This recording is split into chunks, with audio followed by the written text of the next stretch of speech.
Coucou, coucou, bah écoute, salut, comment tu vas? Ça fait un moment qu'on s'est pas vu, hein. Ouais, bah oui, ça fait un petit moment, oui, j'ai pas grand chose à dire, pas grand chose à faire. Le fait est qu'il s'est passé beaucoup de choses, et puis bah, j'ai envie de te faire une petite vidéo pour te présenter une de mes dernières passions. En fait, je me suis mis à fabriquer des savons. Et pourquoi? Bah parce que c'est mon geste écolo à moi.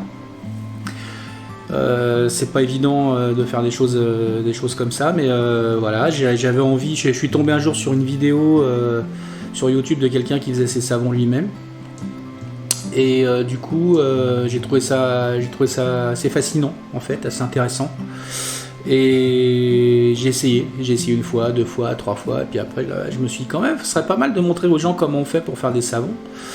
Ça a plusieurs avantages. Le premier, c'est que des produits bio, des produits dont on connaît la provenance. C'est des produits tels que de l'huile d'olive ou de l'huile de coco ou je sais pas, enfin que des trucs qui sont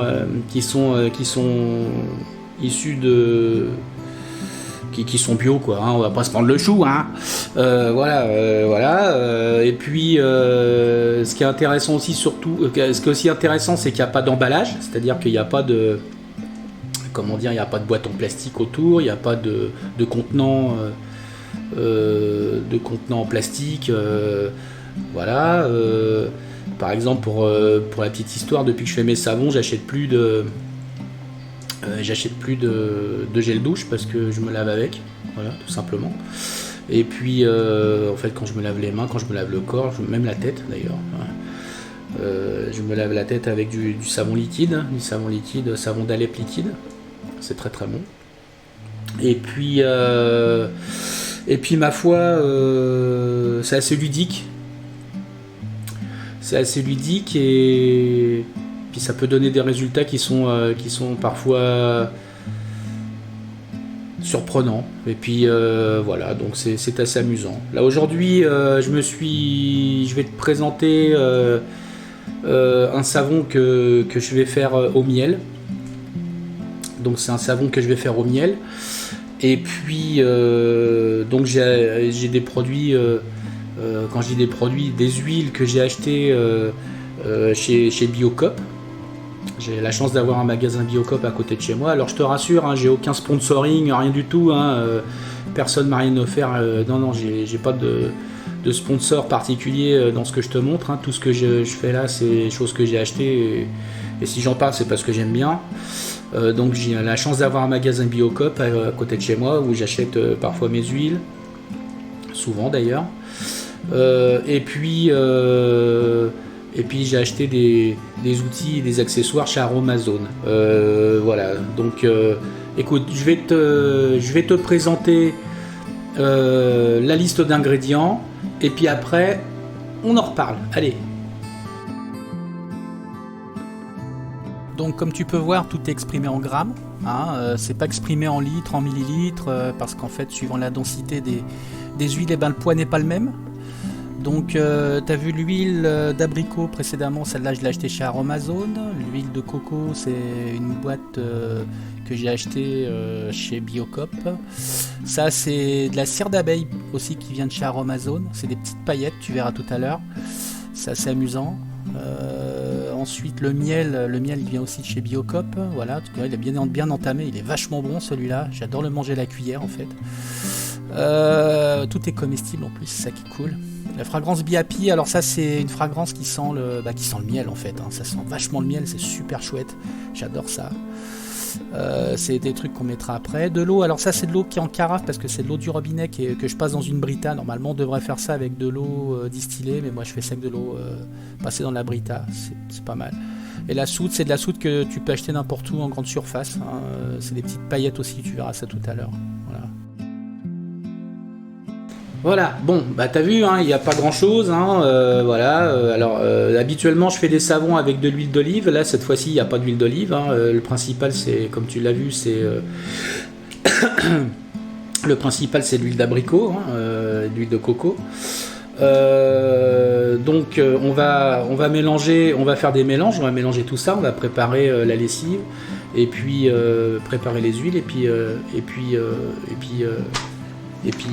on en reparle. Allez, je te montre comment on prépare, la soude et puis après on revient.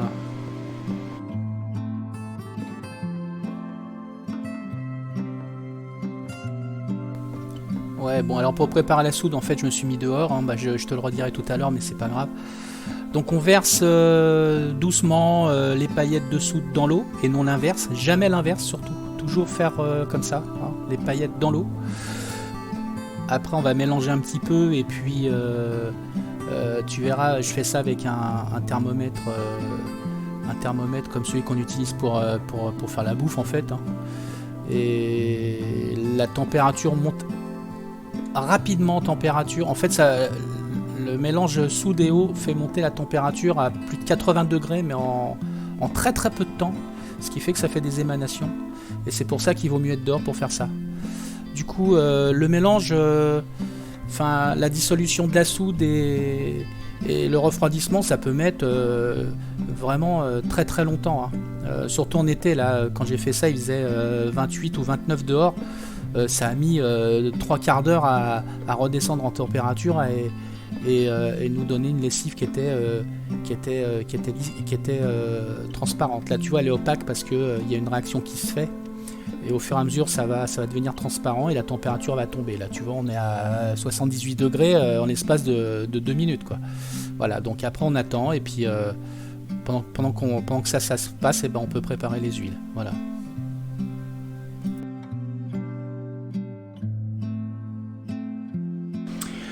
Bon, bah tu vois, maintenant que la soude elle est en train de comment dirais-je, de se mélanger. Enfin, elle est déjà mélangée si tu veux, mais elle va se dissoudre. La soude va se dissoudre dans l'eau. Elle va se dissoudre dans l'eau. C'est important. Moi, je fais ça dehors parce que ça peut faire des émanations qui sont déjà ça pue, hein, et puis c'est peut-être toxique, on n'en sait rien. Donc, autant que possible, faire ça dans un lieu qui est très aéré ou alors dehors, c'est encore mieux, sur une terrasse, le mieux c'est de pas être à l'intérieur, pas dans un lieu fermé en tout cas. Voilà. Maintenant on va préparer les huiles et puis on en reparle après si tu veux. Allez, c'est parti.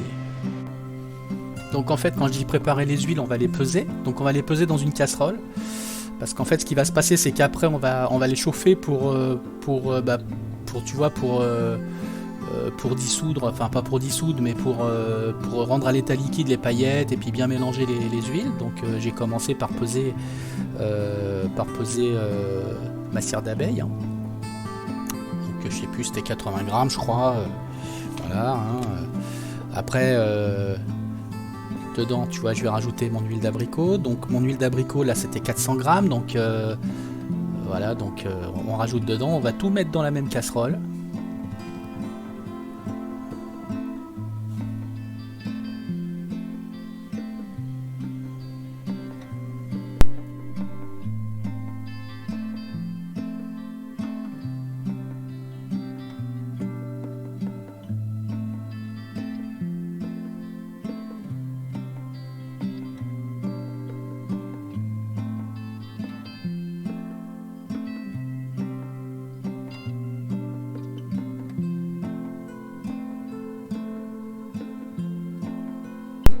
Ensuite, je vais rajouter donc dedans mon huile de coco. Alors l'huile de coco, tu vas voir, elle est très liquide, mais c'est normal. À l'intérieur de la maison, il fait plus de 26 degrés.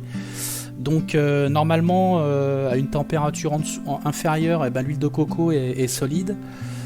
Et là, avec la chaleur qu'il fait dans la maison, l'huile de coco c'est liquéfié. Hein. Donc c'est un petit peu plus galère à peser. C'est un peu plus galère à peser, mais bon, voilà, là je vais rajouter combien il faut, 200 grammes. Alors on va y aller, au début j'ai commencé la cuillère, mais bon, j'ai vite vu que c'était galère. Donc 200 grammes de coco qu'on rajoute là-dedans, tu vas voir. L'huile de coco, il faut pas la mettre au frigo. Hein, il est préconisé de la laisser à l'extérieur, même si elle est liquide, c'est pas grave. Alors ça, c'est de l'huile de coco bio que j'utilise également dans ma bouffe, en fait.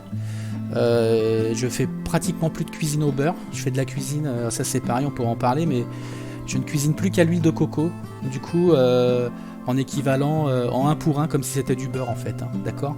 Sauf que le beurre là il n'aurait pas fondu, hein, donc c'est un peu plus galère pour faire cuire mes steaks, faut que je mette à la cuillère. Mais c'est très très bon, c'est antiseptique, c'est plein de choses. Enfin bon, l'huile de coco ça sert à beaucoup de trucs, tu pourras te renseigner, tu verras. Et là je l'utilise pour faire ma bouffe, mais aussi pour faire mes savons. Et c'est elle qui rend le savon mousseux, j'ai remarqué, voilà. Peut-être que je dis des conneries, ce sera peut-être pas celui-là cette fois-ci, mais en tout cas le fait est que quand je fais de l'huile, des savons à base d'huile d'olive et que je rajoute de la coco, c'est la coco qui rend le savon mousseux, voilà. Donc une fois que mes huiles sont prêtes, sont chauffées, tout est mélangé, je mets ça dans le bocal, tu vois, le petit bocal, c'est un bocal aussi que j'ai acheté chez Aromazone. Donc là il a une température qui est à peu près à 60-70 degrés, hein. C'est pareil, alors idéalement il faudrait que la soude et l'huile aient la même température au moment où on les mélange, voilà. Donc idéalement il faudrait que les deux, les huiles et la soude soient toutes les deux à 55-60 degrés, voilà, pour bien les mélanger. Donc c'est pour ça que je mets le thermomètre dedans, là c'était à 70 degrés, ça a mis un temps fou à descendre, donc c'est pour ça que j'ai coupé et tu verras pas tout ça, voilà.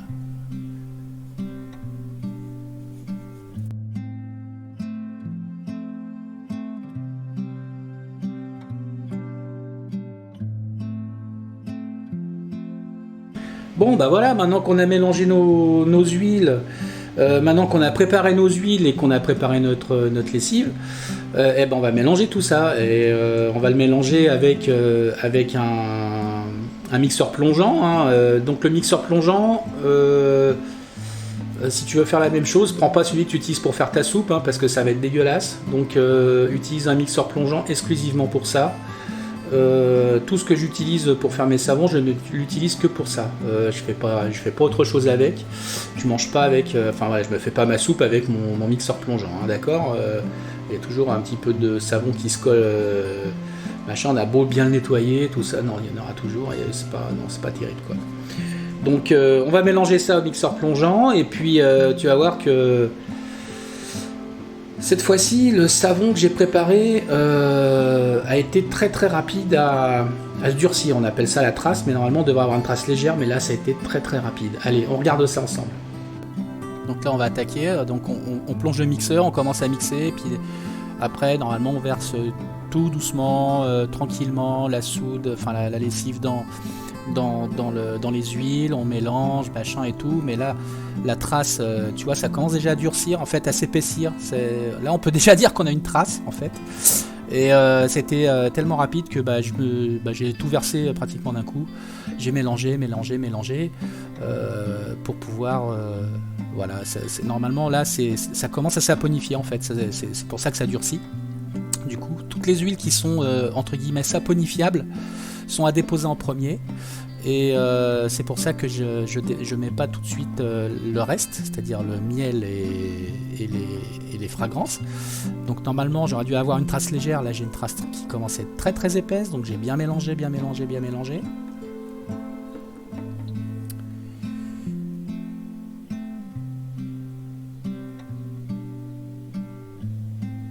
Voilà.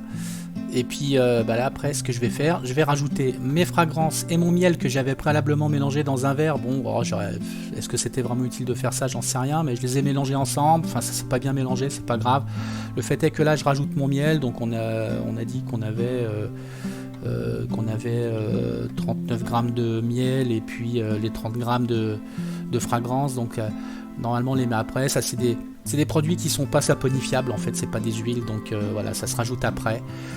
Et puis après on mélange bien. Là je vais bien mélanger, et puis essayer d'avoir une pâte homogène en fait, tant par la couleur que par la consistance.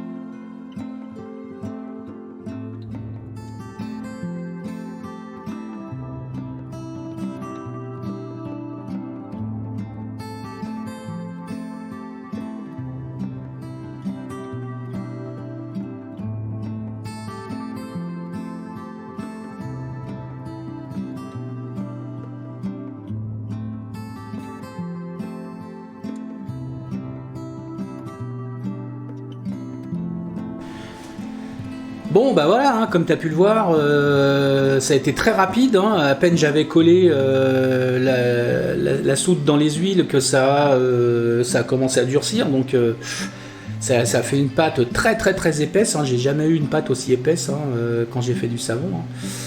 Apparemment, c'est l'huile d'abricot, je pense, qui prend plus vite. Quand je fais à base d'huile d'olive, généralement, la trace est plus légère et ça se durcit beaucoup moins rapidement. Mais bon, là, c'est pas grave de toute façon, peu importe l'épaisseur de la trace, le savon doit normalement bien se comporter. Ça va bien se passer. Voilà, on va dire que ça va bien se passer. D'accord. Donc, après, une fois qu'on a bien mélangé, qu'on a la trace, voulu ou pas voulu, mais en tout cas telle qu'elle est là, en tout cas elle est dure, mais ça va bien se passer. Et ben maintenant il n'y a plus qu'à mettre en moule, donc on va mettre en moule et puis on en reparle après si tu veux. Bon, bah voilà, on arrive à un stade qui va être un peu compliqué, c'est la mise en moule. Alors je suis désolé pour le cadrage, hein, j'ai pas fait gaffe, c'est pas très très bien cadré, mais bon, tu vas comprendre le principe de toute façon. Ça, c'est des petits moules que j'ai achetés chez Aromazone, c'est des moules en silicone. Alors je sais plus combien pèsera chaque savon dans chaque petit moule, mais bon, le fait est qu'en tout et pour tout, je dois avoir à peu près l'équivalent entre 900 grammes et 1 kg de pâte. Donc tu verras, voilà, ça va faire des trucs sympas, de taille sympa. Donc là, voilà, comme la pâte est très très épaisse, je suis vraiment obligé d'y aller comme un bourrin. Par contre, je tasse bien, je vais bien tasser pour éviter d'avoir au maximum des bulles d'air, parce que bon, c'est pas gênant en soi, mais voilà, si c'est comme du pain, quoi. Quand t'as des trous dans la mie, c'est un peu chiant. Bah, dans le savon, c'est pareil, on n'aime pas trop ça. Hein. Donc, je vais essayer de faire un truc propre. Je vais bien tasser dans mes moules. Je vais y aller vraiment. Bah voilà, quoi. Faut y aller petit à petit. Normalement, quand c'est plus liquide, tu vois, on a juste à verser, puis ça rentre tout seul. Bon, bah là, je suis obligé d'y aller à la truelle, quoi, pratiquement. Et puis, bon, c'est pas très grave. Hein. De toute façon, ça n'empêchera pas que le savon sera de bonne consistance quand même, hein, donc on verra ça tout à l'heure.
Bon, bah tu vois,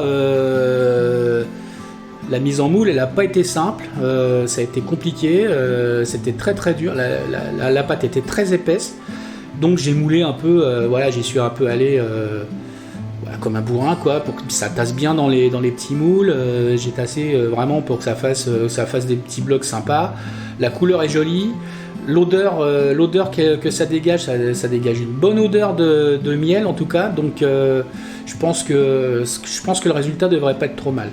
Alors après ça, maintenant que c'est en moule, bah on va faire un truc, on va l'envelopper. On va l'envelopper, pourquoi ? Bah pour que ça continue à faire sa saponification. Enfin, ce qui va se passer, ça va continuer à chauffer. Donc on va l'envelopper dans du sopalin, plus dans des serviettes. Hein, d'accord. Donc on va l'envelopper. Oui. Pourquoi je cherche midi à 14h, je vais l'envelopper, point. Puis après ça va chauffer. Hein. Allez, on regarde comment ça se passe.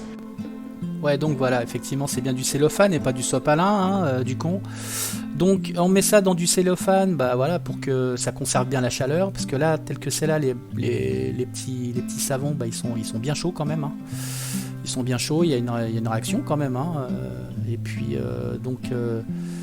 voilà, donc tu vois, on va mettre du sopalin sur les deux moules en fait. On va bien l'envelopper, on va bien les envelopper. Voilà. On va passer au deuxième, voilà, pareil, donc voilà. Voilà, tac, sopalin, bah sopalin alimentaire, hein, on est d'accord, hein, on va pas chercher midi à 14h. T'essaies de trouver un gros rouleau quand même, parce que voilà. Voilà, une fois que ça c'est fait, on va aller chercher des serviettes. Alors moi je prends des serviettes de bain, hein, tu vas voir. Voilà, donc serviettes de bain, tranquillou, tac, on enveloppe tout ça, histoire de bien le garder au chaud. En plus on a de la chance, il fait très très chaud à la maison, donc c'est parfait. En hiver, quand il fait un peu plus frais, plus humide, c'est un peu chiant. Mais là par contre, là, ça va bien conserver la chaleur. Et d'ailleurs, quand je les prends en dessous, je sens la chaleur qui se dégage du moule. Donc on enveloppe tout ça. Et puis, on va mettre ça de côté. Bon, bah voilà, tu vois, on a enveloppé, sopalin, machin, serviette. Hein. Et donc, comme je te le disais tout à l'heure, bah, ça va continuer à chauffer. On va le laisser envelopper pendant 48 heures, c'est-à-dire que on a terminé ça dimanche, et ben je démoulerai mardi. Mardi vers 16h, 17h, voilà. Hein, et puis ma foi, normalement, les petits savons seront durs. On pourra les sortir du moule facilement parce que c'est des moules en silicone. Et puis on va faire ça parce que la magie veut qu'on est déjà mardi et qu'on va le faire maintenant. Et ouais, on a réussi à compresser le temps, on est déjà mardi. Il doit être 18h à peu près, je sais pas. Bref, on s'en fout hein, en fait. Hein. Donc voilà, alors 48 heures, ils sont restés 48 heures à chauffer dans leurs petites serviettes, dans leurs petits plastiques. Maintenant on va voir le résultat, est-ce qu'on peut les démouler facilement? Il m'est arrivé des fois d'avoir des savons qui étaient vachement mous au démoulage et c'était pas terrible. Là, on va voir tout de suite le résultat. Ils sont bien durs, c'est parfait, ils sont froids. Enfin froids, oui, ils sont froids on va dire. Et donc ils vont être faciles à démouler. Voilà.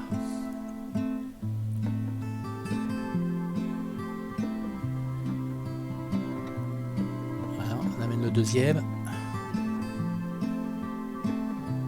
C'est pareil, bon voilà. Tu vois, j'ai pu faire 10 savons, donc c'est plutôt pas mal.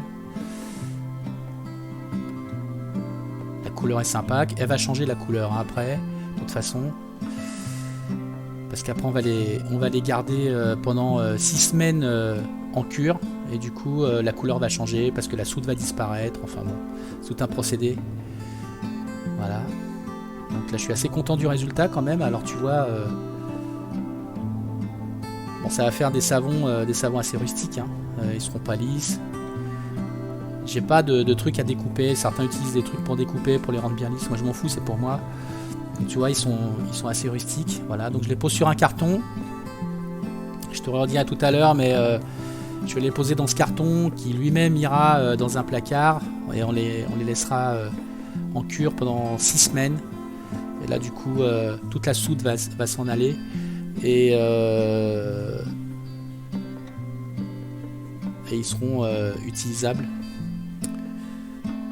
Voilà déjà voilà, le résultat est plutôt pas mal. Ça sent bon, ça sent le miel. C'est le résultat escompté.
Bon, bah voilà, tu vois, on a démoulé assez facilement. Les savons, ils étaient bien durs, hein, et encore, enfin, bien durs, suffisamment durs pour être démoulés, mais pas encore secs. Comment dire, ouais, ils sont encore moelleux, enfin, un peu mous, on va dire. Mais bon, ils sont suffisamment durs pour être démoulés. Voilà, j'ai déjà eu des savons beaucoup plus mous que ça au démoulage. Alors maintenant, ce qui se passe, bah, c'est que maintenant qu'ils sont démoulés, je les ai mis sur un petit carton, tu vois. Je vais les mettre, je les ai mis dans un placard. Donc ils seront à l'abri de la lumière, ils seront à l'abri de l'humidité. Et bah là, ma foi, maintenant, on peut pas les utiliser tout de suite. Alors, certains disent entre 4 et 6 semaines. Moi, personnellement, j'ai pris le parti d'attendre 6 semaines avant de les utiliser, les savons. Dans 6 semaines, ce que je vais faire, je vais en prendre un, je vais le passer sous l'eau, je vais le faire mousser, je vais mettre une bandelette. J'ai des bandelettes de couleur que j'ai achetées chez Aromazone pour tester le pH. Si le pH est bon, je ferai un autre test, le test qu'on appelle le test de la langue. En fait, je passerai ma langue dessus. Et si ça me brûle comme une pile électrique, ça veut dire qu'il est trop caustique et que je peux le foutre en l'air. Si ça glisse et que ça me fait rien et que c'est presque bon à la limite, et ben c'est que je peux l'utiliser pour tout le corps. Voilà. Je pense que ça devrait bien se passer. Voilà. Donc bah, j'espère que cette vidéo t'a plu. Je te montrerai pas dans 6 semaines comment ça se passe. Je t'en parlerai peut-être dans la prochaine vidéo, j'en sais rien, parce que je vais essayer de faire d'autres vidéos sur le savon. Parce que là celui-là était particulièrement bizarre par rapport à tous ceux que j'ai fait jusqu'à présent. J'en ai fait à l'huile d'olive, au coco, j'en ai fait au pépin de raisin, j'en ai fait au beurre de karité. J'ai fait des savons très sympas, bien moussants, très agréables. Donc je vais en refaire d'autres de toute façon. Donc je referai d'autres vidéos sur le savon. Si ça t'intéresse, bah écoute, n'hésite pas, hein, mets un pouce bleu. Si t'aimes pas, bah mets un pouce rouge, on s'en fout. Hein. Bleu ou vert, je sais même pas, j'en sais rien à vrai dire. Donc tu fais comme tu veux, hein, de toute façon. Tu peux faire tu peux passer des commentaires. Tu peux poser des questions, je répondrai sans problème. Tu peux, voilà, moi de mon côté, ce que je vais faire, je vais te mettre en description la liste des composants pour ce savon avec les dosages. Et puis je te mettrai des liens sur Aromazone, parce que sur Aromazone, par exemple, tu as un lien t'as un calculateur pour tout ce qui est dosage d'huile et de soude et de tout, voilà. Donc je te mettrai ce lien et puis toi, bah, de ton côté, bah voilà, c'est comme tu veux. Hein. Maintenant, c'est où tu regardes ou tu regardes pas. On va dire, voilà, c'est toi qui décides. Voilà. Allez, écoute, je te dis à la prochaine pour de nouvelles aventures. Salut!